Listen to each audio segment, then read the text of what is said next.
혈당이 높아지는 상황에서는 혈액순환이 당연히 안 되니까 신경계에 대한 영양 공급도 잘 안 되고 노폐물을 제거하는 것 또한 잘 안 돼서 네. 아침에 일어나실 때 쥐가 나는 증상이 있는데 당뇨 환자라면 뱃살이 많으신 분들은 당연히 배를 홀쭉하게 만드셔야 당뇨 약으로부터 자유로워질 수가 있거든요. 그 중에서도 면역력을 높이고 내 혈당을 안전하게 유지할 수 있는 다이어트 방법으로 제가 보내드리는 것은 서투푸드 다이어트입니다. 아델이라는 가수 혹시 아십니까? 유명한 가수입니다. 예. 그 가수가 45kg을 감량을 했다고 하는 그 다이어트 비법이 바로 이겁니다.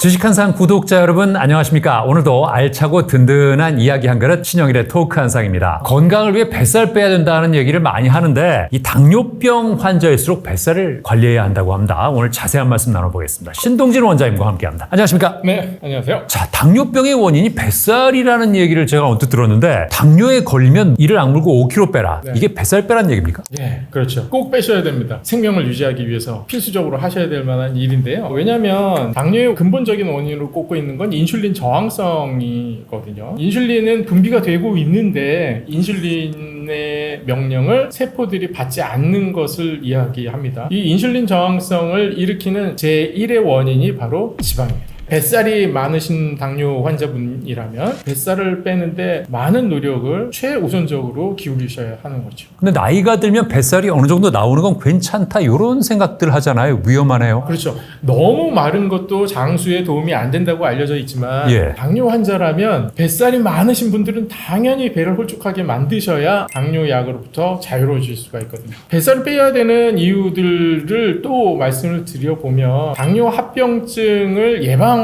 위한 방법이라는 것이죠. 합병증이 무서운 질병이 바로 당뇨병인데요. 당뇨 합병증은 우선적으로 혈관과 관련된 모든 질환들을 일으킬 수가 있습니다.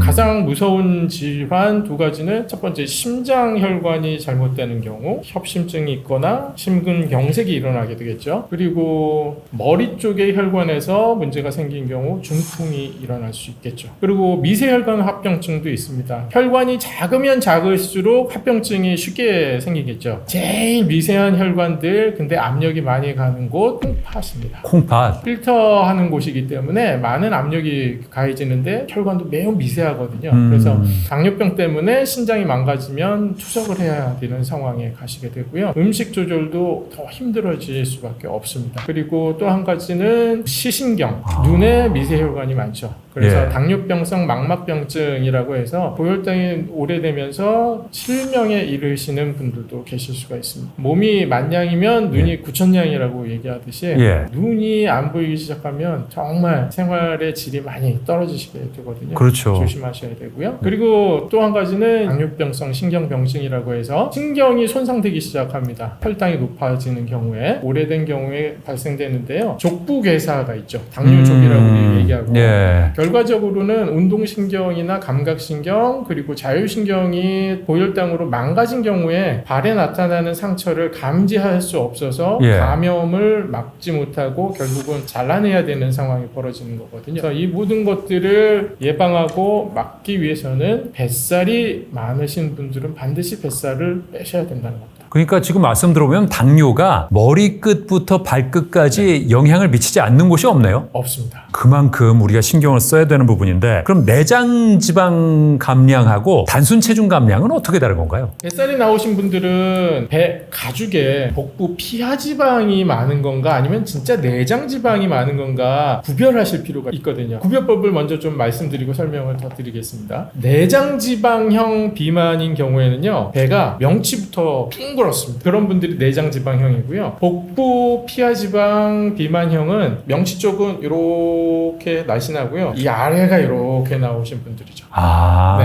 마치 배가 이렇게 흘러 넘쳐 있는 것 같은 그런 형태를 가지신 분이 피하 지방이 많으신 형태입니다. 손으로 이렇게 잡아서 확인하는 방법도 있는데요. 내장 지방형은 빵빵합니다. 그래서 안 잡힙니다. 피부가. 피하 지방형은 잡으면 배꼽 주변에 묵직하게 이렇게 살이 집히는 걸 알 수가 있죠. 그렇게 두 가지를 구별할 수가 있고요. 실제적으로 몸의 건강 상태, 혈당 상황과 매우 직결되는 나쁜 비만 형태는 내장지방 비만 형태입니다. 내장지방이라고 하면 피부를 더 들어가면 내장이 있는 공간인데 그 내장에는 내장을 덮고 있는 막들이 여러 개가 있어요. 거기에 지방이 쌓이기 시작하는 겁니다. 거기는 혈관들도 분포가 되어 있거든요. 그 말은 장에서부터 지방이 쌓이는 곳이 더 가깝죠. 그래서 처음에 쌓이기 시작하는 곳은 내장입니다. 그렇기 때문에 내가 다이어트를 시작한다고 하면 피하지방보다 내장지방이 먼저 빠진다는 것도 희소식입니다. 내 건강에 치명적인 내장지방이 훨씬 더 피하지방보다 빨리 빠진다는 게 일반적인 연구 결과거든요.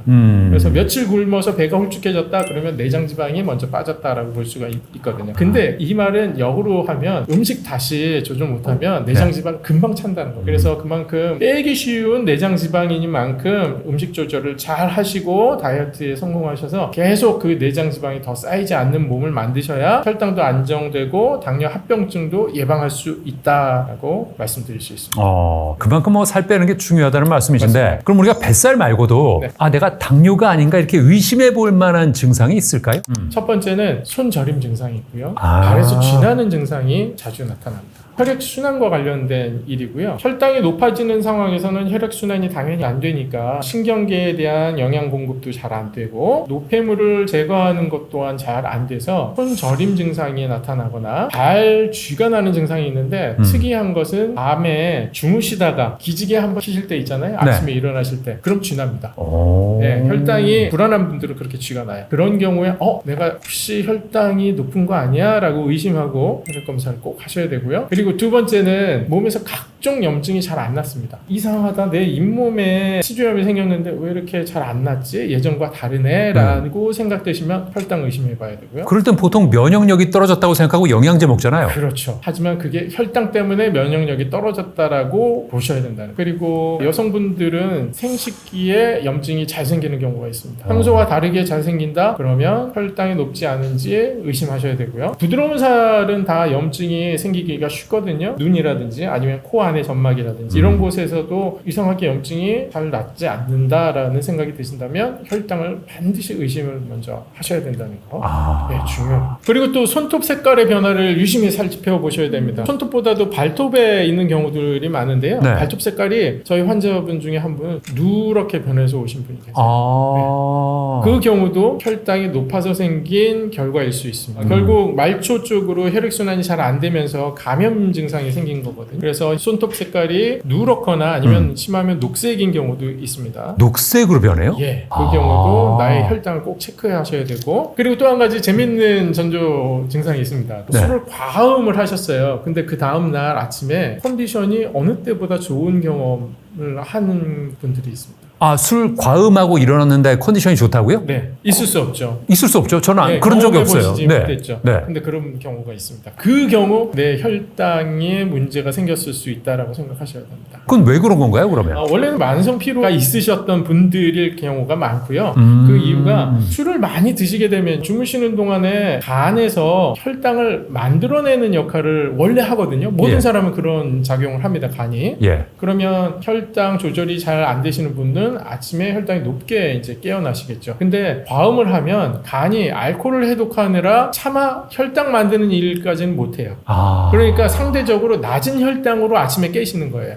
그러니까 컨디션이 좋다고 느끼시는 이 아이러니한 상황을 벌어진다는 거죠. 그러니까 과음한 다음날 깼더니 뭐 몸이 괜찮다 그러면 나 체력 괜찮네 이렇게 생각할 수 있는데 그게 아니네요? 아닙니다. 그때 혈당을 의심해 봐야 돼요.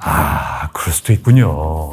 그러면 나 이런 전조 증상이 느껴지는데 하면 병원 가서 무슨 검사를 받아야 하나요? 병원에 가셔서 혈당 검사를 받으시면 되는데요. 혈액 검사죠. 매우 간단한 검사입니다. 또 혈액 검사에는 종류가 몇 가지가 있습니다. 흔히들 보시는 내가 내 혈당을 직접 잴 수 있는 가정용 혈당계가 있죠. 그거 외에 의료기관에서 받는 혈액 검사는 당화혈색소 검사라는 게 또 있습니다. 당화혈색소는 3개월 정도의 내 혈당 상황을 보여주는 검사이거든요. 그래서 내가 당장 음식을 먹고 당화혈색소 검사를 해도 검사 결과는 동일하게 나옵니다. 공복이건 식후건 상관없이 편리한 방법이기도 하고요. 또 다른 방법으로는 경구 포도당 부하 검사가 있어요. 예. 15분 내지 30분마다 정해진 양의 포도당을 먹고 나서 혈당을 재보는 거예요. 그래서 중간에 한 번이라도 200이 넘는 수치가 나타난다고 하면 당뇨병으로 진단이 되죠. 그리고 당화혈색소 수치는 어떻게 봐야 하는 겁니까? 정상 기준은 5.7 이하가 정상입니다. 그래서 5.6까지 정상이고요. 높아지면 높아질수록 혈당이 높은 겁니다. 그래서 5.7부터 6.4까지가 당뇨 전 단계, 그리고 6.5 이상이 당뇨병으로 진단을 하게 되는데요. 특이한 건 이건 나라마다 기준이 조금 다릅니다. 아, 그래요? 그래서 우리나라하고 일본은 6.5를 당뇨병 시작이라고 보고요. 미국 같은 경우는 7.0으로 봅니다.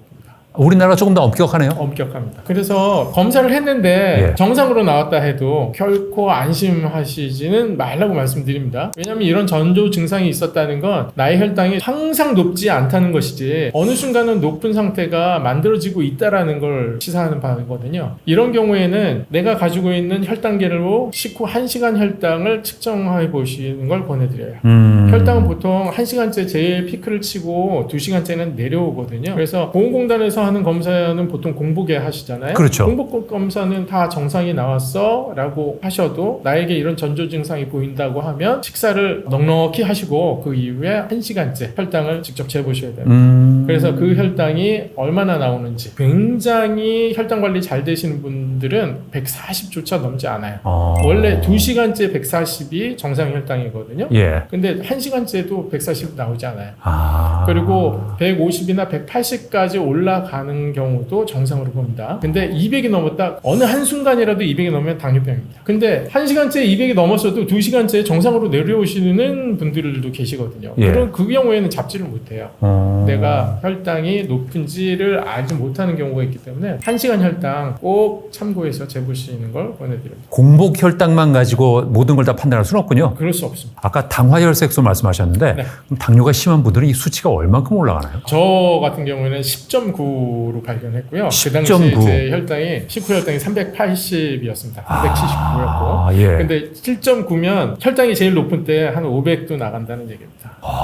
정상이 140 아래인데 그렇군요. 200 넘으면 당뇨인데 그걸 몇 배죠. 그럼 저 원장님 지금은 뭐 다 극복하신 입장에서 요즘에 수치를 재면 당화혈색소가 정상치 안으로 들어가셨나요? 당뇨 환자분들의 네. 혈당 목표치가 있습니다. 정상 수치로 가시는 걸 목표로 삼지 않습니다. 어떻게? 당뇨 전 단계에 있는 것을 목표로 삼고 있습니다. 그래서 저는 당뇨 전 단계, 그러니까 6.4 아래 미만으로 유지하는 걸 목표로 삼고 있고 거기에 위치해 있습니다. 아, 다행입니다. 예. 자, 그럼 뭐 우리가 일상생활에서 간편하게 면역력 지키면서 혈당 잡아내는 방법이 있을까요? 다이어트 방법은 여러 가지 많습니다. 그 중에서도 면역력을 높이고 내 혈당을 안전하게 유지할 수 있는 다이어트 방법으로 제가 권해드리는 것은 서투푸드 다이어트입니다. 서트푸드 다이어트요? 예, 그렇습니다. 말이 조금 생소하실 텐데요. 예. 서투인이라는 호르몬이 우리 몸에 있어요. 호르몬이 하는 일은 우리 몸의 신진대사를 촉진하는 역할을 합니다. 근데 신진대사를 어떤 방식으로 촉진하냐면 미토콘드리아라는 세포의 발전소가 있거든요. 이 미토콘드리아를 활성화시키는 방법으로 신진대사를 활성화시킵니다. 이 서투인이라는 호르몬을 더 활성화시키는 음식이 바로 서트푸드고요. 그 음식들로 할 수 있는 다이어트, 그게 바로 서트푸드 다이어트죠. 아델이라는 가수 혹시 아십니까? 영국 유명한 유명한 가수. 가수입니다. 예. 예, 그 가수가 45kg을 감량을 했다고 하는 그 다이어트 비법이 바로 이거. 누군가 유명한 사람이 성공을 해서 더 유명해졌군요. 예, 그렇습니다. 아, 그럼 구체적으로 좀 어떻게 해야 됩니까? 가장 대표적인 서트푸드 음식은 케일이 있습니다. 케일, 그리고 메밀이 있고요. 메밀. 예, 그리고 파슬리, 샐러리, 그리고 로메인. 특이한 건 다크 초콜릿도 포함이 되고요. 녹차도 포함이 됩니다.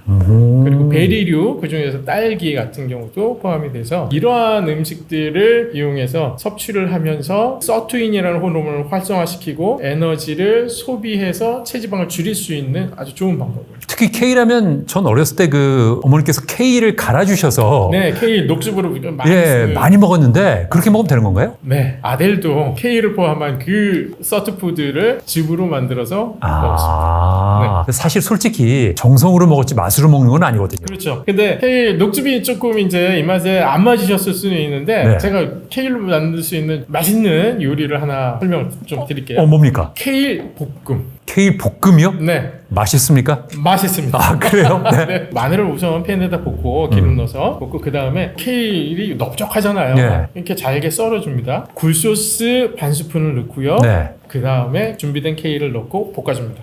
그리고 소금 약간 뿌려서 간을 해주고요. 그러면 파란색이 아주 진한 나물 반찬이 만들어지거든요. 정말 맛있습니다. 케일을 볶았을 때 이런 식감이 나나 깜짝 놀랍니다. 그래서 꼭 한번 해보십시오. 그럼 시금치 무침 대신에 뭐 그런 걸 먹어도 시금치 무침하고 비슷합니다. 식감이. 네네. 가는 것 말고 또 그렇게 먹을 수도 있군요. 네. 그럼 저 말씀하신 재료들 중에 또 다른 건 뭐 추천하실 만한 요리법이 있을까요? 예. 제주도 음식입니다. 빙떡이라고 들어보셨습니까? 저는 지방 근무를 제주도에서 해서 그러시구나. 많이 먹었습니다. 예. 빙떡 강추합니다. 네. 빙떡이 무를 맞아요, 나물을 맞아요. 안에 예. 넣고 예. 메밀 전병으로 말아서 먹는 음식이잖아요. 예. 이게 모든 가루 음식을 해독할 수 있는 유일한 채소 바로 무입니다. 제주도 가서 빙떡을 처음 본 순간 이거만큼 완벽한 음식이 또 있을까라고 감탄을 했거든요. 예. 그래서 매일 건강하게 드시고 싶으면 무나물에 싸서 빙떡처럼 만들어 드시는 방법 강추해 드립니다. 빙떡 처음 먹었을 때는 야 이거 무슨 맛으로 먹나 했는데 나중에 보니까 이게 건강에 그만한 음식이 없더라고요. 맞습니다. 자, 그러면 우리가 일상생활에서 내장 지방을 좀 줄일 수 있는 습관을 어떻게 만들 수 있겠습니까? 우선은 식생활 습관은 항상 제가 말씀드리던 것이니까 잘 지키시는 거 필요하고요. 이것에 더해서 생각하실 것, 식사 시간 규칙적으로 하셔야 됩니다. 좋은 음식을 드시는 거 중요하지만 규칙적인 식사 생활 습관도 중요하거든요. 왜냐면 내장 지방이라는 건요, 어쩌다가 굶는 상황이 벌어지잖아요. 그러면 즉시 들어온 모든 영양분을 쌓으려고 하는 경향이 매우 강한 세포들이 들어 있습니다. 그렇기 때문에 중간에 띄엄띄엄 불규칙하게 식사 생활을 하시는 것보다는 네. 규칙적인 식사 생활 습관을 하시는 것이 내장 지방을 줄이는데 아주 중요하고요. 또 한 가지는 식사하시고 바로 누우시면 안 됩니다. 그러면 내 내장 지방 세포들이 그 영양분 다 가져가고 있다라고 생각하셔야 돼요. 그리고 조금이라도 움직이실 것, 그리고 혈당이 가장 많이 오르기 시작하는 1시간 전후에 반드시 5분만이라도 가벼운 스트레칭이라도 운동을 꼭 하실 것. 꼭 필요한 내장 지방 줄이는 생활 습관입니다. 가능하면 정해진 시간에 먹고 그렇죠. 먹고 나서는 어떻게든 몸을 움직여라. 먹은 다음에 아예 동네 한 바퀴 도는 걸 습관으로 만들면 참 좋겠어요. 저희 한의원 오시는 대부분의 환자분들은 예. 식후에 5분이라도 걷기 운동을 하십니다. 단 5분 걷는 것도 효과가 큽니까? 누워 계시는 거에 비하면 예. 너무 좋은 효과를 얻으실 수 있을 겁니다. 그러니까 뭐 1시간 이렇게 안 걸어도 네, 그렇습니다. 조금만이라도. 조금만이라도 걷는 것부터 시작하시고요. 네. 거기서부터 조금씩 늘어나시게 될 겁니다. 자, 신영일의 토크 한상 오늘은 중년 뱃살이 당뇨의 위험한 이유에 대해서 당뇨를 극복한 신동진 원장님과 함께 말씀 나눠봤습니다. 여러분 고맙습니다.